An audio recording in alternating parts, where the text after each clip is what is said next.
কেউ কোনো অপরাধে গ্রেফতার হলে সবার প্রথমে মাথায় যে চিন্তাটা আসে যে এই অপরাধে আমি জামিন পাবো কি না। কিন্তু জামিন সব ক্ষেত্রে মেলে, আবার কিছু কিছু ক্ষেত্রে জামিন মেলেও না। তাহলে আপনি কোন কোন অপরাধের ক্ষেত্রে জামিন পাবেন এবং কোন কোন অপরাধের ক্ষেত্রে জামিন পাবেন না, এবং আপনার জামিন নেওয়ার অধিকারটা কি এবং এটা কখন থেকে সৃষ্টি হবে, আজকের ভিডিওতে আমরা এই বিষয়গুলো জেনে নিব। প্রথমেই আমরা একটু জেনে নেই যে জামিন কি। জামিন হলো আদালতের অনুমতিতে আসামিকে নির্দিষ্ট শর্তে মুক্ত রাখা, যাতে মামলার রায় না হওয়া পর্যন্ত সে স্বাধীনভাবে চলাফেরা করতে পারে। তবে শর্ত থাকে যে আসামি আদালতে হাজিরা দেবে এবং তদন্তে সহযোগিতা করবে। এইসব বিষয়ের উপর ভিত্তি করে কিন্তু আদালত সাধারণত জামিন দিয়ে থাকে। আপনি যেসব ক্ষেত্রে জামিন পেতে পারেন, যদি আদালত ইচ্ছা করে তাহলে আপনাকে এসব বিষয়ের উপর জামিন দিতে পারবে। জামিনযোগ্য অপরাধগুলো হচ্ছে যেসব অপরাধ তুলনামূলকভাবে খুবই কম গুরুত্বপূর্ণ, সেসব অপরাধের ক্ষেত্রে সাধারণত জামিন দেওয়া হয়ে থাকে। ধরেন আপনি কাউকে মারামারি করে হালকা একটু কেটে গিয়েছে বা একটু ছিলে গিয়েছে, সেই সব ক্ষেত্রে সাধারণত আসামিকে জামিন দেওয়া হয়ে থাকে।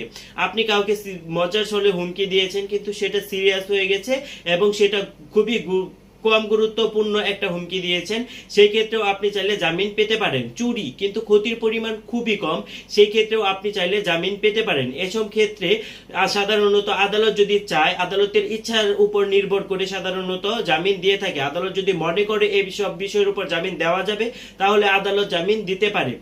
যা অজামিনযোগ্য অপরাধেও কখনো কখনো আদালত তার বিবেচনার উপর ভিত্তি করে জামিন দিয়ে থাকে। আসামি যদি অল্প বয়সী হয়, মহিলা হয় এবং অসুস্থ বা বার্ধক্যজনিত কারণে জামিন পেতে পারেন। যদি মনে হয় আসামি পালাবে না, প্রভাব খাটাবে না এবং সাক্ষী প্রমাণ নষ্ট করবে না, সেই সব ক্ষেত্রে আসামিকে সাধারণত জামিন দেওয়া হয়। তদন্ত দীর্ঘ হলে, যদি পুলিশ নির্ধারিত সময়ের মধ্যে চার্জশিট দাখিল করতে না পারে তাহলে সাধারণত আসামিকে জামিন দেওয়া যায়। যেসব ক্ষেত্রে একদমই জামিন মেলে না, অজামিনযোগ্য গুরুতর অপরাধ হচ্ছে হত্যা। আপনি কাউকে মেরে ফেলেছেন, ধারা 302, ধর্ষণ, সন্ত্রাসী কার্যক্রম, নারী ও শিশু নির্যাতন মামলার ক্ষেত্রে সাধারণত জামিন মেলে না। আসামির বিরুদ্ধে গুরুতর প্রমাণ থাকলে, আসামির বিরুদ্ধে যদি গুরুতর প্রমাণ থাকে সেই ক্ষেত্রেও আপনি জামিন পাবেন না। যেসব সাক্ষী ও প্রমাণিত হয় যে আসামি অপরাধ করেছে, সেসব ক্ষেত্রে আপনি জামিন পাবেন না। সাক্ষী প্রভাবিত করার সম্ভাবনা থাকে।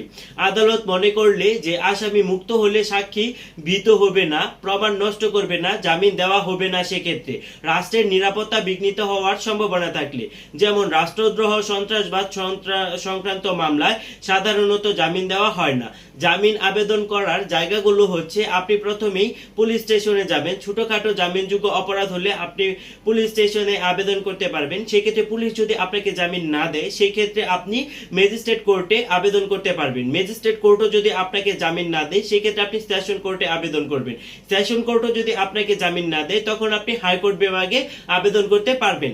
জামিন কোনো অপরাধীর পার পেয়ে যাওয়া নয়, বরং আদালতের একটি সুযোগ যাতে নির্দোষ ব্যক্তি অযথা জেলে না থাকে। তবে গুরুতর অপরাধে আইন অনুযায়ী জামিন পাওয়া যায় না। তাই জামিনের প্রশ্নটা নির্ভর করে অপরাধের প্রকৃতি কেমন, প্রমাণ ও আসামির আচরণের উপর। আমার ভিডিওটি আপনাদের কেমন লাগলো সেটি অবশ্যই আপনারা আমাকে কমেন্ট সেকশনে জানাবেন। আর আমার চ্যানেল ল ইনফরমার বিডিকে সাবস্ক্রাইব করে আমার পাশেই থাকবেন। ধন্যবাদ সবাইকে।